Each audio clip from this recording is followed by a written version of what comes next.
चलिए दोस्तों, स्वागत है आपका अपने ये 12 क्वेश्चन में। चलिए पहला क्वेश्चन हम लोग हल करते हैं। थोड़ा टाइम कम है तो जल्दी हल कर लेंगे हम लोग।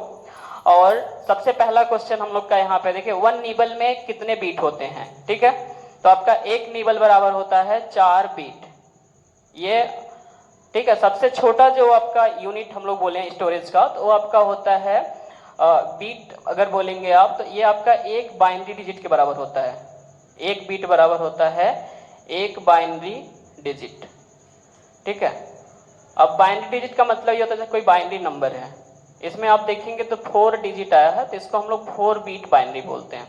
इसलिए इसको यह बता रहा है कि एक बीट बराबर आपका 1 बाइनरी डिजिट होता है। और इसी तरीके से आपका आगे भी है। अब इससे बड़ा अगर आप मात्रक में जाओगे तो आपको मिलेगा 1 बाइट। तो 1 बाइट में आपका 8 बीट हो जाएगा। ठीक है, और ऐसे ही अब आगे केबी में पढ़ेंगे तो आपका 1 केबी बराबर होता है 1024 बाइट। ऐसे ही आपका एमबी का नाम सुने होंगे आप लोग, तो 1 एमबी बराबर जो होता है आपका 1024 केबी होता है। ठीक है, और आगे आपका एमबी के बाद आपका आता है जीबी। तो जीबी में आप जाएंगे तो आपका 1024 एमबी के बराबर हो जाएगा। ऐसे ही आपका टीबी आगे बढ़ता चला जाएगा। इसका हम लोग अलग से एक वीडियो बनाएंगे, तो उसमें आपको 15-20 यूनिट पूरा डिस्कस कर देंगे। चलिए अगले क्वेश्चन चलते हैं हम लोग। सबसे तेज और सबसे महंगा कंप्यूटर कौन सा है? तो आप जानते हो कि सबसे फास्ट जो कंप्यूटर चलने वाला है उसका नाम होता है सुपर कंप्यूटर। बाकी बहुत सारा प्रकार है, आप जानते होंगे, मिनी कंप्यूटर, माइक्रो कंप्यूटर, ढेर सारा प्रकार है। तो सबसे फास्ट और सबसे महंगा कंप्यूटर कौन सा होगा? Super computer. 1 एमबी कितना बाइट होता है? अगला क्वेश्चन है। देखिए 1 एमबी में कितना बाइट होता है, तो अभी यहां से हम लोग हल कर देते हैं। 1 एमबी में कितना बाइट होता है? अब बताओ आप, 1 बाइट बीट पूछा है ना, बाइट है सबसे आसान। ये क्वेश्चन लिखा है आपके सामने। 1 केबी बराबर 1024 बाइट। 1 एमबी में 1024 केबी होता है।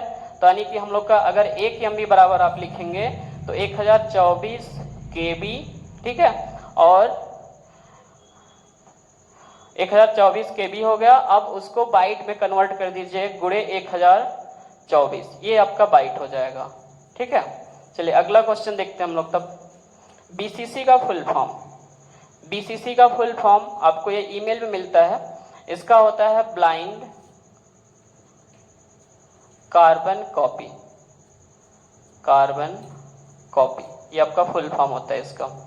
चलो 5वें क्वेश्चन पे आ जाते हैं हम लोग। ट्रिपल सी कितने दिन का कोर्स है? आप जानते हैं ट्रिपल सी आपका 3 महीने का कोर्स है। और 3 महीने का मतलब हम लोग वो बोल सके 90 डेज का कोर्स है आपका, 90 डेज। अगला क्वेश्चन, मेमोरी कितने प्रकार का होता है? तो कंप्यूटर में आप जानते हैं मेमोरी 2 प्रकार का होता है। पहला चीज, ठीक है, एक आपका होता है प्राइमरी मेमोरी और दूसरा होता है आपका सेकेंडरी मेमोरी। प्राइमरी मेमोरी में भी आपको देख लेंगे तो रैम और रोम होता है। सेकेंडरी में आपका एसडीडी आपको मिल जाएगा और एफडीडी मिल जाएगा, पेन ड्राइव है, इधर आपको बहुत सारा है, सीडी वगैरह सब इसी में आता है आपका। और तो प्राइमरी अब बता देंगे मेमोरी 2 प्रकार का होता है। मेमोरी का नाम डिस्कस कर दीजिए। इन दोनों में अंतर अगर आपको बताना है तो प्राइमरी मेमोरी जो होता है आपका आकार में छोटे होते हैं, पहला चीज। और सेकेंडरी जो होता है आपका साइज, इनके ज़्यादा डाटा आप स्टोर कर पाते हैं। ये जो प्राइमरी मेमोरी होती है इसमें हम लोग स्टोर डाटा को नहीं कर पाते, इसलिए इसको आपका वोलाटाइल मेमोरी भी बोला जाता है। ये नॉन वोलाटाइल होता है। चलो अगला क्वेश्चन देखिए, किसी 2 सेकेंडरी मेमोरी का नाम बताइए। अगला 7वां नंबर है आपका, किसी 2 सेकेंडरी मेमोरी का नाम बताइए। तो ये आपके सामने देखिए एग्जाम्पल मैंने लिख दिया 4 ठो। 2 ठो पूछा है हमने, कितना बताया? 4, कोई भी लिख दीजिएगा। अगला क्वेश्चन क्या है, क्या रैम एक वोलाटाइल मेमोरी है? अभी हम लोगों ने डिस्कस किया जो प्राइमरी मेमोरी होती है उसको हम लोग बोल रहे हैं वोलाटाइल, यानी कि रैम आपका वोलाटाइल मेमोरी हो सकता है। इसका आंसर हो जाएगा यस, ये वोलाटाइल मेमोरी है, क्योंकि ये इसमें जो डाटा होता है आपका अस्थायी होता है। ठीक है, एचडीडी का पूरा नाम क्या होता है? देखिए अच्छा क्वेश्चन है।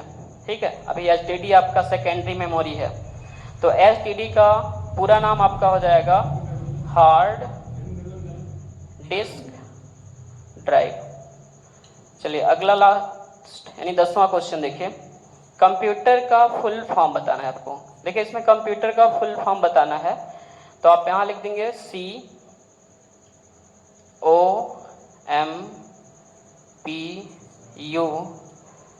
COMPUTER, ठीक है, ये आपके कंप्यूटर में अक्षर दिया गया है।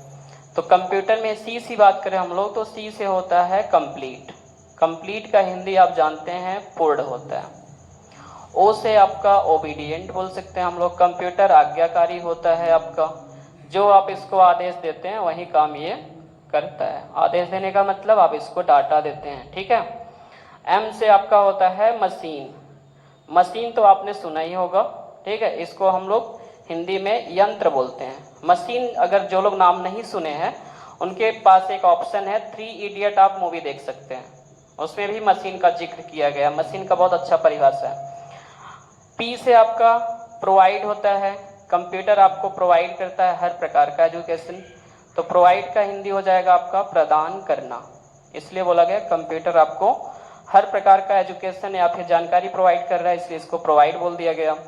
यू से होता है आपका यूजफुल, ये आपके लिए सहयोगी होता है। आज के समय में सबसे अच्छा मित्र है आपका ये, इसका हिंदी हो जाएगा सहयोगी। चलिए टी से होता है आपका ट्रेनिंग। टी से होता है ट्रेनिंग, ये आपको ट्रेनिंग भी कराता है। देखिए कई ऐसे भी प्रोजेक्ट होते हैं जिसका ट्रेनिंग हम लोग को ऑनलाइन करा दिया जाता है, तो उसके लिए कंप्यूटर हम लोग का उपयोगी है। उसके बाद आपका ई से होता है एजुकेशन। आजकल आप लोग यूट्यूब पर जो अभी हम लोग भी पढ़ा रहे हैं और अदर भी आप लोग सुने होंगे, तो ये सब किस माध्यम से हो पा रहा है? ऑनलाइन शिक्षा जो अभी चली है, डिजिटल एजुकेशन, वो कंप्यूटर के वजह से ही चल पाई है। तो इसलिए इसका कंप्यूटर का जो है एजुकेशन भी बहुत बड़ा सहयोग है। रिसर्च पे आ जाइए, आर से होता है आपका रिसर्च। रिसर्च का मतलब होता है खोज। नई खोज में भी कंप्यूटर का महत्वपूर्ण प्रयोग है। आप नासा वगैरह में जाएंगे तो वहाँ भी आपका जो सैटेलाइट जो रडार के माध्यम से हैंडल किया जाता है, वो सारी चीज़ें कंप्यूटराइज्ड होती हैं, सारा कंप्यूटर की कोडिंग बेस होते हैं। चलो आगे बढ़ते हैं हम लोग। कंप्यूटर का फुल फॉर्म आपको बता दिया, आपने देख लिया यहाँ पे, ठीक है। इसको अच्छे से याद कर लीजिए, बहुत ही अच्छा क्वेश्चन है, मार्केट का सबसे ज़्यादा पूछा जाने वाला प्रश्न है आपका। तो इसमें से ट्रिपल सी में कैसे पूछता है, देखिए कंप्यूटर में पूछ लेगा पी का बताओ, ओ का बताओ, टी का बताओ, पूरा नहीं पूछेगा आपसे, क्वेश्चन ऐसे ही बनेगा बीच से। चलो आगे नंबर देखो कौन सा है, 11 नंबर। सीपीयू में पी का पूरा नाम, सीपीयू का पूरा नाम सबको याद होगा, सेंट्रल प्रोसेसिंग यूनिट। तो पी का पूरा नाम क्या हो जाएगा, प्रोसेसिंग। चलिए अगला क्वेश्चन, बहुत आसान क्वेश्चन है। आईसीए का पूरा नाम क्या होता है? अगर आपको याद होगा आईसीए का पूरा नाम, तो आईसीए का पूरा नाम होता है, देखिए आई से जो होता है आपका इंडस्ट्रियल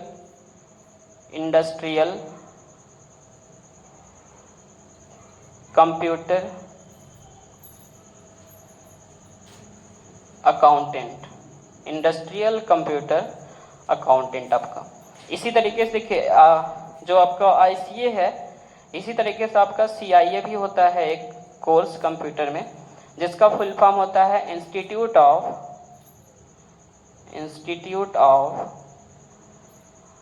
कंप्यूटर, और लास्ट का जो ए है आपका ये हो जाएगा accounting, institute of computer accounting, ठीक है। इस तरीके से हम लोग के 12 क्वेश्चन कंप्लीट हो गए हैं, और ये बहुत ही इंपॉर्टेंट क्वेश्चन है आपके ट्रिपल सी के ध्यान से।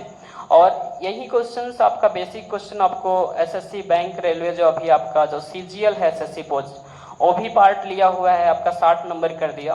तो बहुत बेसिक क्वेश्चन आएंगे, तो उसके लिए भी आप ये पढ़ सकते हैं, ठीक है। और मिलते हैं आपसे अगले वीडियो में, तब तक आप इसको अच्छे से तैयार करिएगा।